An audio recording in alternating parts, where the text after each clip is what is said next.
Um rei de 17 anos, leproso, à frente de apenas 400 cavaleiros.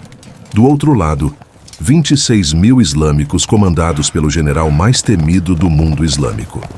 Neste vídeo, você vai acompanhar, em ordem cronológica, cada movimento dessa batalha que desafiou toda a lógica militar do século XII.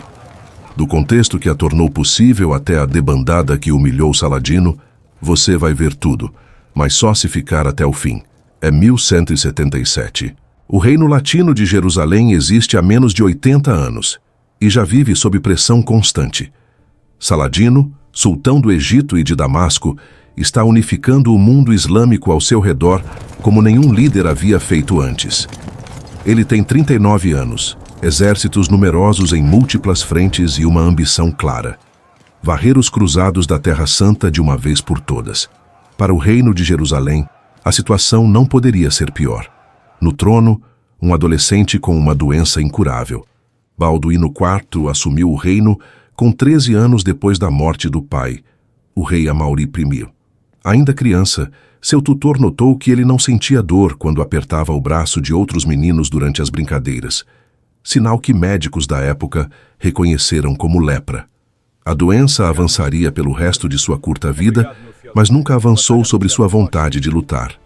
O problema imediato de Balduíno não era só Saladino, era o isolamento.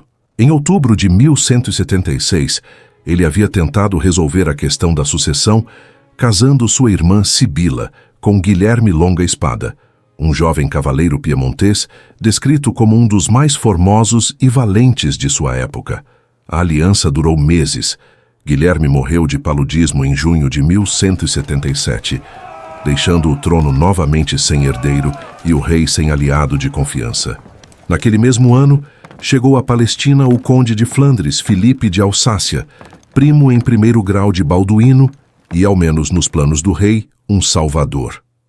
O momento parecia perfeito. O imperador bizantino Manuel Comneno havia prometido enviar uma armada para uma ofensiva conjunta no Egito. E com Filipe ao lado, a campanha poderia finalmente funcionar. Só havia um detalhe. Filipe recusou. A expedição lhe parecia incerta demais. Apesar das súplicas do rei leproso, o conde ficou irredutível. Os almirantes bizantinos, sentindo-se rejeitados, partiram. A grande janela de oportunidade se fechou. Pior, em vez de atacar Saladino no Egito, seu ponto mais vulnerável, Filipe partiu para fazer guerra na Síria do Norte. E para isso, levou emprestadas as melhores tropas do reino de Balduíno. A Palestina ficou exposta. Saladino percebeu isso antes de qualquer um. Em novembro de 1177, ele atravessou o Sinai com 26 mil homens. Cavalaria egípcia, turcos, curdos, árabes, sudaneses. Um exército de proporções esmagadoras. O alvo direto era Ascalon, a fortaleza que controlava a principal via de acesso ao sudoeste do Reino Franco. Se Ascalon caísse, o caminho para Jerusalém ficaria aberto. Balduíno tinha ao alcance das mãos cerca de 400 cavaleiros, nem mais, nem menos. Reuniu tudo o que podia e marchou para interceptar o invasor, carregando consigo a relíquia da verdadeira cruz, o objeto mais sagrado que o reino possuía. Sua marcha foi tão veloz que chegou a Ascalon antes de Saladino. Mas mal entrou na fortaleza, o exército egípcio já estava do lado de fora. 26 mil homens contra uma guarnição minúscula. E aqui Saladino cometeu o erro que a história não esqueceu. Ele olhou para aquele pequeno punhado de cavaleiros atrás das muralhas e concluiu que a rendição era questão de horas. Deixou um contingente de tropas sitiando Ascalon e seguiu em frente, direto em direção à Judéia e Jerusalém, praticamente desguarnecidas. Pelo caminho, seus esquadrões queimavam cidadezinhas e saqueavam quintas, enriquecendo-se com o botim de uma região inteira que parecia não ter quem a defendesse. Foi então que o que Saladino não esperava aconteceu. Assim que Balduíno, do alto das torres de Ascalon, viu o exército muçulmano partir, tomou uma decisão que beira o incompreensível para a lógica militar convencional.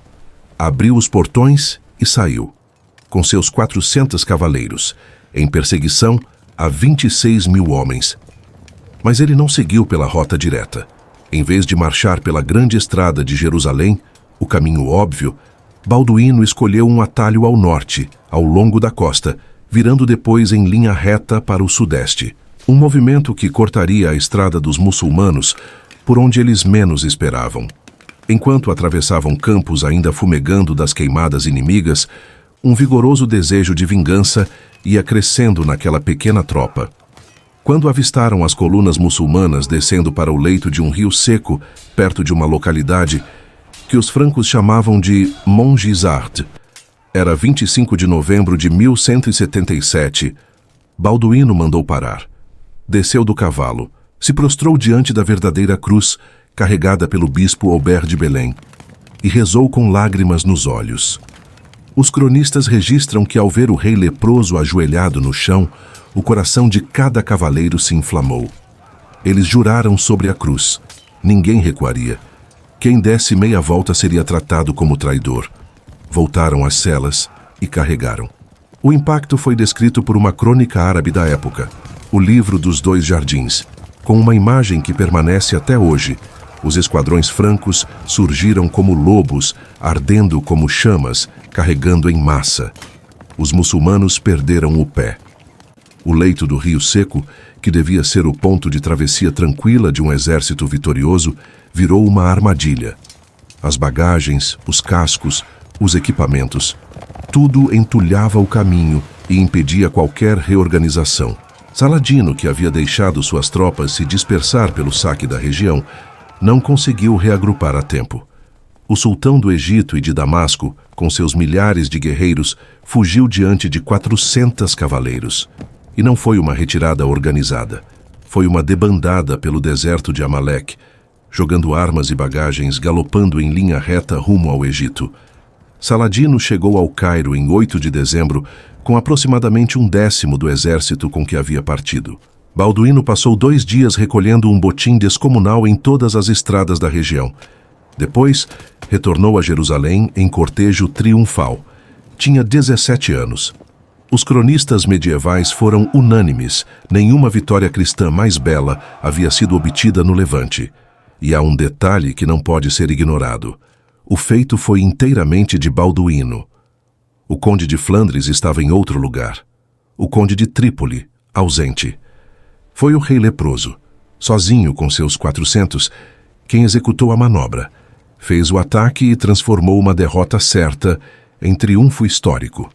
Com 17 anos, os cronistas o colocaram no mesmo patamar de Godofredo de Bouillon, o herói máximo da Primeira Cruzada. E agora, a ironia que a história raramente sublinha. Montgisard não salvou Jerusalém para sempre. A doença de Balduíno avançaria. As intrigas da corte continuariam. Saladino voltaria, paciente, aguardando o momento certo. 10 anos depois, em 1187, ele venceria a Batalha de Hattin e tomaria Jerusalém. Mas naquele novembro de 1177, por alguns dias, 400 homens conduzidos por um adolescente doente fizeram o impossível. E Saladino, o maior general de sua época, fugiu pelo deserto sem olhar para trás. E aí está, a batalha mais improvável das cruzadas. 400 contra 26.000. Um rei de 17 anos com lepra. Uma manobra que ninguém viu vir. Um sultão em fuga pelo deserto. Se você quer entender o que aconteceu nos anos seguintes, como Saladino se reorganizou, como o reino de Jerusalém entrou em colapso e como tudo terminou em Hattin, esse é o próximo vídeo. Obrigado por assistir até aqui.